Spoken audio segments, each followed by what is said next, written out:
अगर मैं आपसे कहूं कि हमारी पृथ्वी से सैकड़ों प्रकाश वर्ष दूर एक ऐसी रहस्यमयी दुनिया है जहां जिंदगी के निशान होने की उम्मीदें हैं, जहां पानी है, सही वातावरण है और शायद वहां जीव भी मौजूद है, और यह एक अद्भुत एक्सोप्लैनेट है जिसका नाम है केपलर 22b है। और इस ग्रह का नाम केपलर 22b क्यों पड़ा, वो आगे वीडियो में जानेंगे। और क्या इस ग्रह पर भविष्य में इंसानों को बसाया जा सकता है या नहीं, इस पर आज गहराई से चर्चा करेंगे। दोस्तों, केपलर 22b को 5 दिसंबर 2011 को नासा ने आधिकारिक रूप से खोज की पुष्टि की। ये खोज नासा के केपलर स्पेस टेलीस्कोप द्वारा की गई थी, जिसे 2009 में लॉन्च किया गया था। इसी टेलीस्कोप के नाम पर ही इस ग्रह का नाम पड़ा। इस टेलीस्कोप का मकसद था ऐसे ग्रहों की खोज करना जो अन्य तारों की परिक्रमा कर रहे हैं, जिन्हें हम एक्सोप्लैनेट कहते हैं, क्योंकि हमारे सौर मंडल में ऐसा कोई ग्रह है ही नहीं जिस पर जाकर हम बस सके।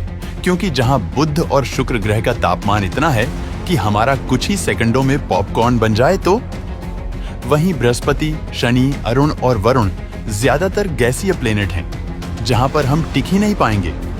इसके बाद मंगल ही बचता है, जहां का तापमान और सतह कुछ हद तक ठीक ठाक है, लेकिन यहाँ ना ऑक्सीजन है और ना ही पानी है।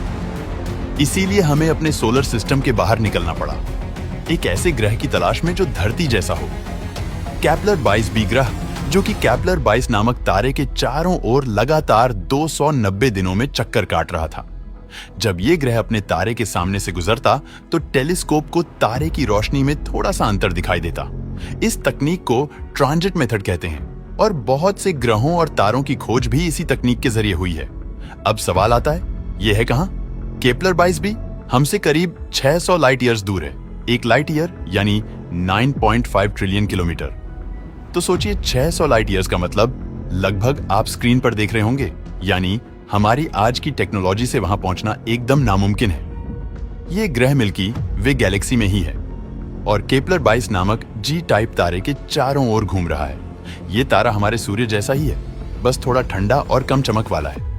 केपलर 22b का आकार पृथ्वी से लगभग 2.5 गुना बड़ा है। इसका मतलब ये एक सुपर अर्थ है, यानी ऐसा ग्रह जो आकार में धरती से बड़ा लेकिन नेपच्यून से छोटा है। इसका मतलब वहां ग्रेविटी धरती के मुकाबले ज्यादा हो सकती है। अगर वहां हम खड़े हों तो हमें अपना वजन 2 गुना महसूस होगा, यानी 50 किलो वाला इंसान वहां पर 100 किलो का लगेगा। इस ग्रह का एक साल लगभग 290 दिन का होता है, यानी इसे अपने तारे का एक चक्कर पूरा करने में 290 दिन लगते हैं। केपलर 22b ग्रह की सबसे खास बात यह है कि ये अपने तारे की हैबिटेबल जोन में स्थित है, यानी वहां का तापमान ना बहुत गर्म है ना बहुत ठंडा, बिल्कुल ऐसा कि वहां तरल पानी टिक सकता है, और जहां पानी होता है वहां जीवन की संभावना सबसे ज्यादा होती है। अब तक किसी टेलीस्कोप ने केपलर 22b का वायुमंडल डायरेक्टली नहीं देखा है, लेकिन वैज्ञानिक मानते हैं कि अगर वहां वायुमंडल है तो उसमें पानी का भाप, कार्बन डाइऑक्साइड या नाइट्रोजन जैसी गैसें हो सकती हैं। कुछ अनुमान बताते हैं कि अगर इस ग्रह पर ग्रीन हाउस इफेक्ट हुआ तो इसके सतह का तापमान लगभग 22 डिग्री सेल्सियस तक हो सकता है, जो मानव जीवन के लिए बहुत ही अच्छा माना जाता है। लेकिन अगर वातावरण ज्यादा मोटा या गैसीय है तो वहां जाना खतरनाक भी हो सकता है।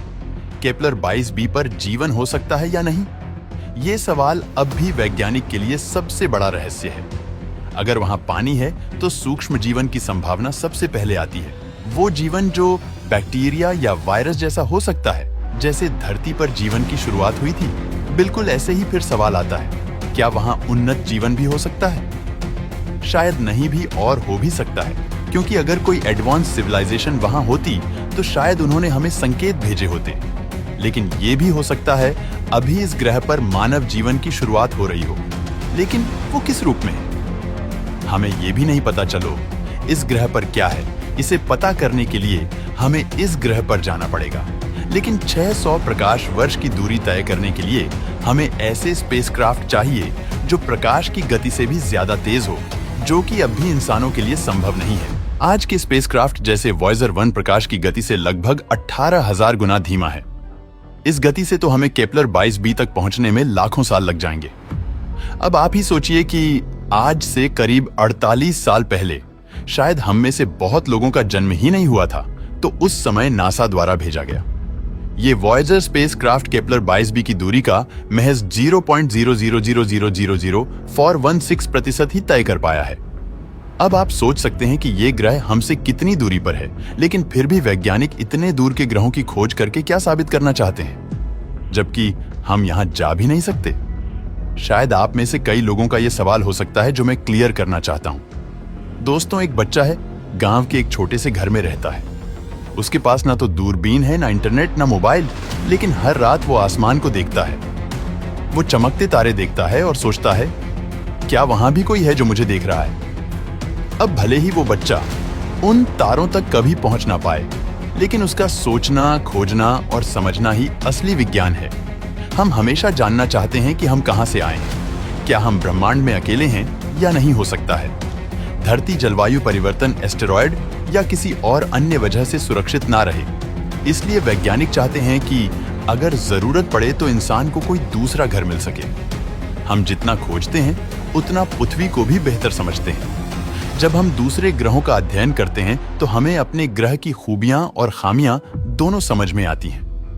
दूर के ग्रहों की खोज करते हुए हम जो टेलीस्कोप, सेंसर और स्पेस टेक्नोलॉजी बनाते हैं, वो धरती पर भी काम आती है, जैसे जीपीएस, मौसम की सटीक भविष्यवाणी और सैटेलाइट कम्युनिकेशन। अगर कोलंबस ने ये सोच लिया होता कि वहां तक जाना मुश्किल है, तो आज हम अमेरिका को ना जानते।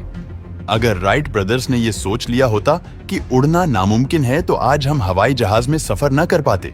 इसीलिए वैज्ञानिक खोजते हैं, क्योंकि वो जानते हैं अभी जाना मुश्किल है, लेकिन नामुमकिन नहीं। और हर खोज हमें उस दिन के और करीब ले जाती है जब हम सितारों तक पहुंचेंगे। दोस्तों, क्या हम इस प्लेनेट पर जा पाएंगे? हमें कमेंट में जरूर बताना।